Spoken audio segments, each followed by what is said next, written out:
TJ, it's obviously been a long time since we've seen you inside the octagons. I feel like we've been, during this whole time, we were asking, oh, who would you rather fight, Piotr or Aljamain? Now you know it's Aljamain. It's the week of the fight. What are the emotions now that this moment is finally here for you?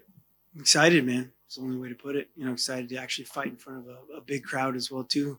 Walk into a stadium full of people and make that walk.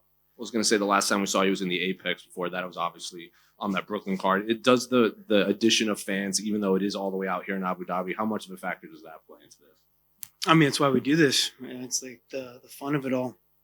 I love to perform. I love to be in front of the fans. I love to do it. And that's why I fight the way I fight as well, too. I mean, I'm obviously an aggressive guy no matter what. But when you're doing it for the cheers and the oohs and the ahs, I mean, you do it even more, And looking at your opponent, Aljamain, what have you made of his reign atop this division since your last fight?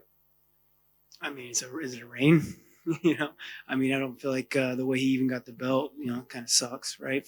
Even for himself, I don't think he handled it very well. And then the way he squeaked that win out too. I mean, it's pretty lackluster. And I'm sure you've heard the comments of him saying like he's made peace with it, the fact that you're probably souped up in there. So what do you make of that when you're hearing all of this? I am souped up, dude. I'm looking good. You know what I mean? It's just excuses because he knows the guy that's going to be standing across from him is going to knock his ass out, and it's an easier way to swallow a pill of getting your ass whipped by supposedly someone that's on some sauce. And I don't know if you noticed, but he was tweeting a lot the other day, and a lot of people seem to have flipped sides. A lot of people seem to be pro Aljamain now; they seem to be pro TJ. Did you notice any of that at all? I don't pay attention to that shit, man. I mean, I guess I probably should do a little bit more of the media stuff, but I'm not a social media guy for the most part. I do my fair share of posting to promote myself, but other than that, I don't like do a bunch of comments. I don't like get in these Twitter battles. It's just not me, And finally, Dana White did say the fight before yours between Sean O'Malley and Petr Yan would probably determine the number one contender for your fight. So how do you see that fight playing out? And is there one that you would like to face more than the other? No one in particular. I mean, they each have their benefits of fighting, right? Like I like Jan's fighting style. He's aggressive. He's mean. Comes at you. And then you got O'Malley. It's does a good job promoting the fight. I think he's done a very good job of what he's done. With his career. And I think people are underestimating his skill level as well too in this fight. I'm actually pretty interested in it. He's got great range. He's got good timing. He's got just good natural ability. I do think Jan wins, but I think it'll be a better fight. And it's a 3-round fight, and Jan starts slow. So maybe he'll change that, but we'll see. TJ, you mentioned not being super impressed with Aljamain's run as champion. Do you think he's the best bantamweight in the world outside of yourself, or do you think there are other guys in the division that if he matched up against them, he would come up short?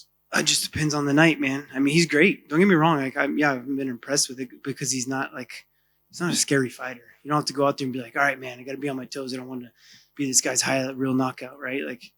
I think his stand-up's been, pretty lackluster. He's arm punchers and set things. He looks scared on his feet. You know what I mean? But he's a great athlete. He does what he does well. He's explosive, and I got to put myself in those deep waters in practice and be ready for that kind of stuff. Do you think this is going to end up into who can control the grappling more to determine the winner for this fight? I think it's just going to come down to how well-rounded I am. He's not going to be able to do what he wants to do. Obviously, his comments, right? He's saying what he's saying, and I'm sure that probably that's going to come up throughout the rest of your career. Is there any part of you that thinks, maybe I should just lean into this? Look at what Paulo Costa's doing with his secret juice. Do you ever think that maybe you should get up there with some secret juice and just lean all the way into it? Yeah, I do have some secret juice. It's my clean juice. It's a company that I started up in Yorba Linda. I don't know, man. It's just I feel like I've handled it the best way that I possibly could, and whatever comes with it comes with it. I've been good. I've been doing a really good job of blocking out any kind of noise early in my career, and I had to learn that through my career. I think that Dominic Cruz fight really kind of taught me that I need to fight with different emotions, helped me through that alpha male debacle, and I'm still here on top. If I'm in the sport, I'm coming for that belt, if not having it. That being said then, so when these guys say these sort of things to you, do you think they're trying to get under your skin and actually it's just kind of water off a duck's back? Absolutely. I mean, it's, mental warfare. It's, we all know that's part of the game, right? As well as maybe it builds himself up. It creates headlines. It sells a fight. I mean, you guys are doing it right now, right? So that's why we're talking about it. It's selling a fight. TJ, going off the back of that, I know you saw Dana's comments that you made earlier this Who? week. Dana White. Oh, okay. He kind of praised you for how you handled, he said you handle it like a man, other people haven't done in the same situation. To kind of read that, what do you make of that? Does that make you, just reinforce that you did handle the fallout of everything the right way?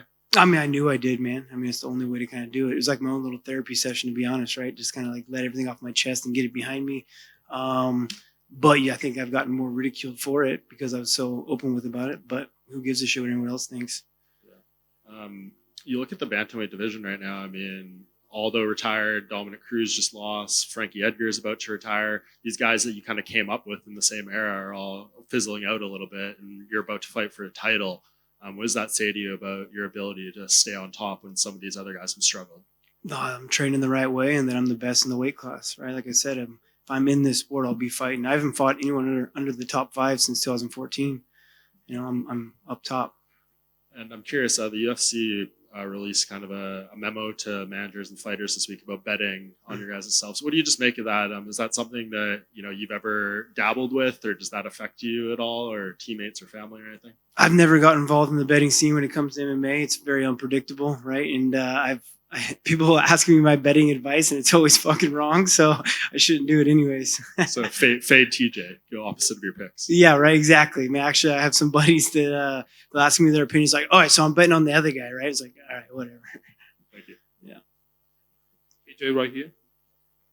You have the chance to become the UFC champion for the third time.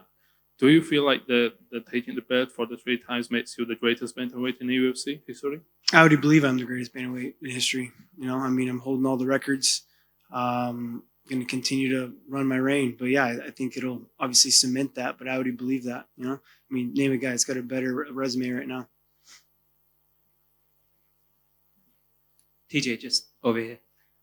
It wasn't very long ago when people were considering you as one of the best fighters in the whole UFC. I just said I am the best. Because of the controversy recently, it seems like a lot of people have probably forgotten about that. But I just want to know, what do you think you need to do on Saturday night to remind everyone how good you are again? And what do you think you need to do for the rest of your career to kind of get past that controversy a little bit and people kind of start to forget about that and that you are one of the best in the world again? What do you think you need to do? You got to win, man. Right? You just got to get out there and win, have some fun. But ultimately, people just forget. People forget when you're not out there competing. I haven't competed very much in the last 3.5 years, right? Came back, blew my knee out my last fight, so I haven't got to be very active. They forget about the dominance you had while you're in there, the records you were holding. I mean, with how inactive I've been and the records I'm still holding is quite crazy. You know what I mean? So I just got to continue what I do. Thank you. Yeah. TJ, as you rightly said, in the last fight you fought against adversity and you went through the fight. You went through the 5 rounds and you were able to get the victory. Do you think Aljo is made of that material if given the chance? Sorry, what was that? In the last fight you fought against adversity and you were able to get that victory. Do you think Aljo is made of that material when it comes down to fighting against adversity in the octagon? Made of that material of like what is the toughness of it? Yes. The grit? No, I don't. I think he's got a quit button in him. And I'm going to find it. I don't. I'm like, when I get out there, I turn into the Terminator. And I think my last fight really proved. I don't think anyone really understands like what I had to go through in that fight, let alone the pressure coming back off of suspension and what people are expecting to see in me and this and that. And then I blow my knee out in the first round and through a scramble, completely just annihilate it. I didn't even know how bad at the time. And just happened to be able to bite down on my mouthpiece with one eye and one leg and get that victory. Yeah, very hard fought, close fight. But it's because I was doing it on one leg. And for me to get a fight against Corey Sandhagen and get that victory on one leg, I think says a lot about what I'm willing to do and what I'm willing to push through. And I don't have a quit button. I ain't going to stop no matter what you throw in front of me. Just keep my nose down and work my ass off and be on top. Thanks, TJ. Yeah, of course. TJ right here. Peter Yan said he wanted to fight you when you come back to UFC. He said it like a few years ago. Mm-hmm. So what do you make of that comment? And are you interested in fighting Peter Yan? Of course, man. I mean, he's gotten a lot of hype of how good he is as well, too. And I like his fighting style. I like how aggressive he is. I'd like to fight him as well, too. Right? So as long as he goes out there and gets that job done, it looks like we could be seeing that. Thank you. Yeah. Good. Cool.